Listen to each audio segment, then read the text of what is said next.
Good morning बच्चों।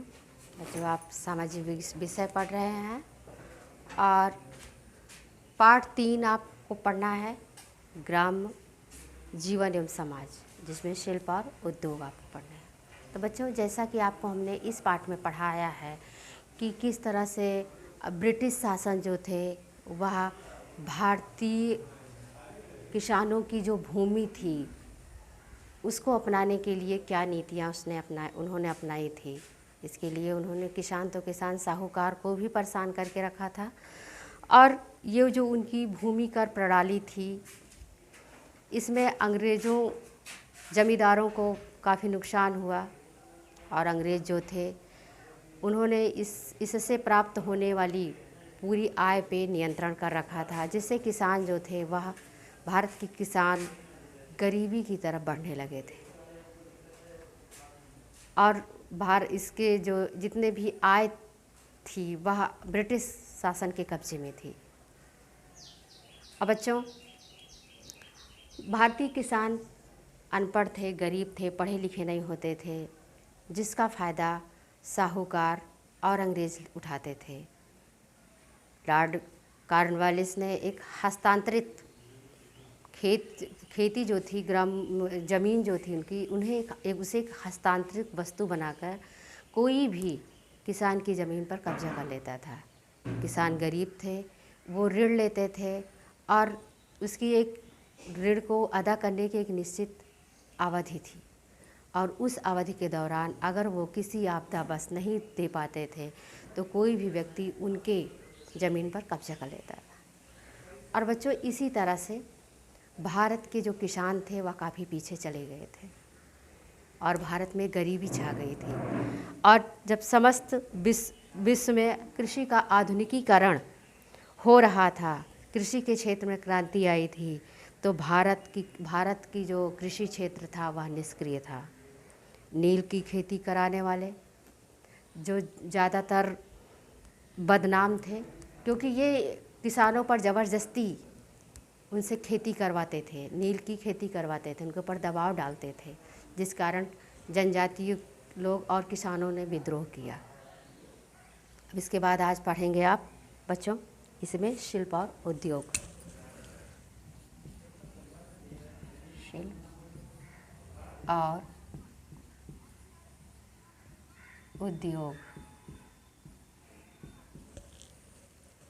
प्लासी के युद्ध के बाद, प्लासी के युद्ध से पूर्व बात नहीं, प्लासी के बच्चों युद्ध से पूर्व ईस्ट इंडिया कंपनी जो एक व्यापारिक कंपनी थी, व्यापार करने के लिए ये भारत जो भी वस्तुओं का व्यापार करती थी उसमें ये सोने चांदी दे करके वो उन वस्तुओं को खरीदती थी। लेकिन ये वस्तुएं जो थी वो थी कपड़ा और मसाले और भी जो अन्य वस्तुएं थी भारत की, ये जब खरीदते थे बच्चों तो वो इसके लिए अपना चांदी और सोने जैसी धातु को देकर के खरीदते थे। लेकिन कुछ समय बाद इसे अपने बाज़ार में ले जाकर वो बेचते थे और भारी मुनाफा भी कमाते थे। कुछ समय बाद क्या होता है बच्चों, परिस्थिति जो थी इसमें आमूल चूक परिवर्तन कुछ हो गया, वो परिस्थिति बदल गई।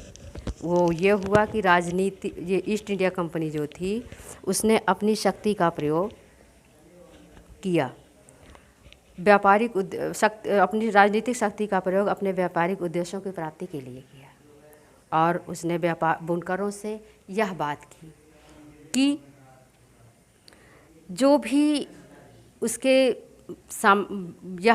इस बात के लिए उन्होंने उनको मजबूर किया कि उत्पादक जो थे वह बहुत सस्ती दर पे होने चाहिए। उनके भारतीय बुनकरों के जो उत्पादक हैं वह बहुत सस्ती दर पे होने चाहिए, और वो सस्ती दर पे होने के साथ साथ जो कंपनी उनके ऊपर मूल्य लागू करेगी उसी मूल्य में उसे बेचना होगा।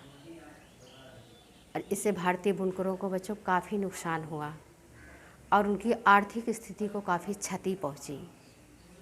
और ब्रिटिश जो थी उसने भारत से कच्चा माल सस्ता लिया और उसे ले जाकर इंग्लैंड में ब्रिटिश कंपनी ने वहाँ मशीनों से उनके कपड़े बने, और भी जो कच्चा माल था वहाँ गया, वो मशीनों द्वारा निर्मित होके भारत आया।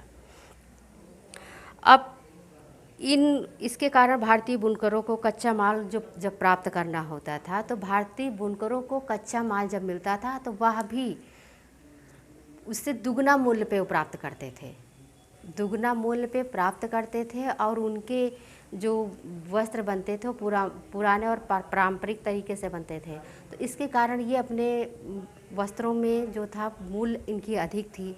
और जब भारत के जो कपड़े, इंग्लैंड के जो कपड़े थे बच्चों, जब वो भारत आए तो वहाँ उस सस्ते दर पे यहाँ भारत में बिकने लगे, और भारत के कपड़े महंगे थे। इस तरह से और यहाँ पे उसका बहिष्कार किया गया, भारतीय कपड़ों का ही भारत में बहिष्कार कर दिया गया, और विदेशी कपड़ों की मांग होने लगी, क्योंकि वो सस्ते थे और यहाँ हाथ से बनाए गए थे, इसलिए ये महंगे थे, जिसके कारण भारतीय बुनकरों को काफ़ी नुकसान उठाना पड़ा।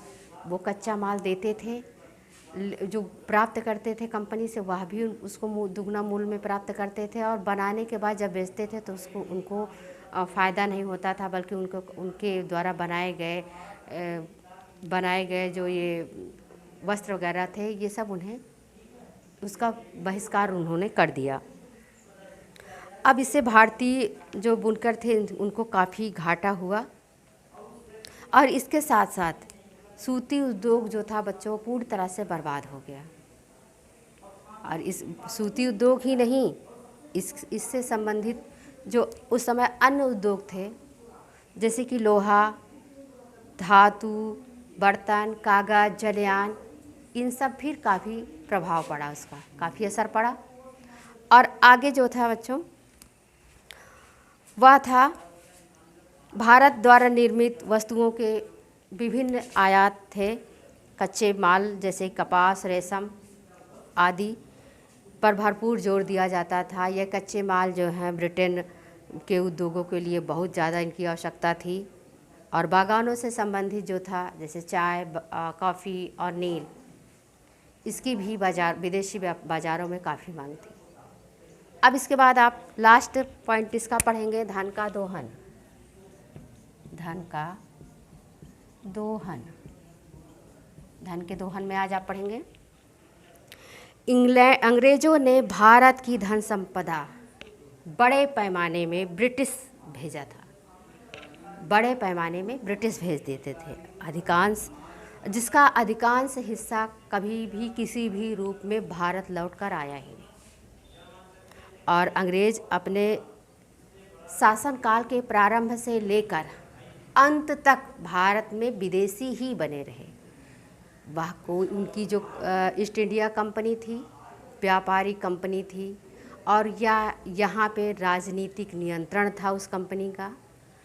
और इसके साथ साथ वह यह मान के चलती थी कि एक दिन हमें यहाँ से सब कुछ लेकर के, सब कुछ खत्म करके अपने देश वापस लौट ही जाना है।